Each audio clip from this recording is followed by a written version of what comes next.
سبح اسم ربک الاعلی، اپنے رب کے نام کی تسبیح کیجیے، پاکی بیان کیجیے، جو سب سے بلند ہے، سب سے بڑا، سب سے اونچا، وہ جس نے پیدا کیا پھر درست بنایا، وہ جس نے اندازہ ٹھہرایا پھر ہدایت بخشی، وہ جس نے چارہ اگایا پھر اس نے اسے سیاہ کوڑا کرکٹ کر دیا۔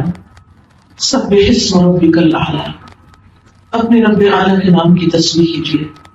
یہ سورۃ الاعلیٰ کی پہلی آیت ہے، اور سورۃ الاعلیٰ وہ سورت ہے جو نبی صلی اللہ علیہ وسلم اپنے بڑے اجتماعات میں جب نماز پڑھاتے تو اس وقت یہ سورت پڑھا کرتے تھے۔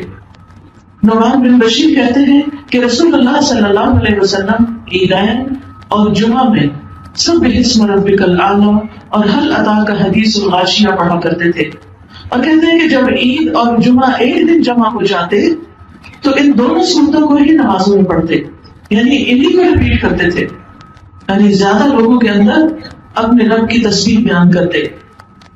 اسی طرح نبی صلی اللہ علیہ وسلم سے ظہر اور وتر کی نماز میں بھی یہ سورت پڑھنا ثابت ہے۔ یہاں پر جو حکم دیا گیا ہے وہ تسبیح کرنے کا ہے۔ سبح، تسبیح کیجیے، پاکی بیان کیجیے، کس کی؟ اسم ربک، اپنے رب کے نام کی، الاعلی، جو سب سے اعلیٰ ہے، سب سے بلند ہے۔ کیا ہم اس بات کو جانتے ہیں اور کیا ہم اس بات کو یاد رکھتے ہیں؟ کیا ہم اس بات کو محسوس کرتے ہیں کہ ہمارا رب سب سے اعلیٰ ہے، سب سے بڑا ہے؟ کیا ہم اپنی عملی زندگی کے اندر اس بات کو سوچ کر لرز جاتے ہیں؟ کیا جب اس کا کوئی حکم ہمارے سامنے آتا ہے، نماز کا وقت آتا ہے، کوئی اور نیکی کے کام کا موقع ہمیں ملتا ہے، تو کیا ہم یہ سوچ کر کرتے ہیں کہ یہ حکم میرے رب اعلیٰ کا ہے؟ حقیقت یہ ہے کہ اللہ سبحانہ وتعالی اپنی ذات کے اعتبار سے بھی بلند ہے۔ قرآن مجید میں آتا ہے فتعالی اللہ الملک الحق، بس بہت بلند ہے اللہ جو سچا بادشاہ ہے، لا الہ الا ہو، اس کے سوا کوئی معبود نہیں، ہوا رب العرش الکریم، وہ عزت والے عرش کا رب ہے۔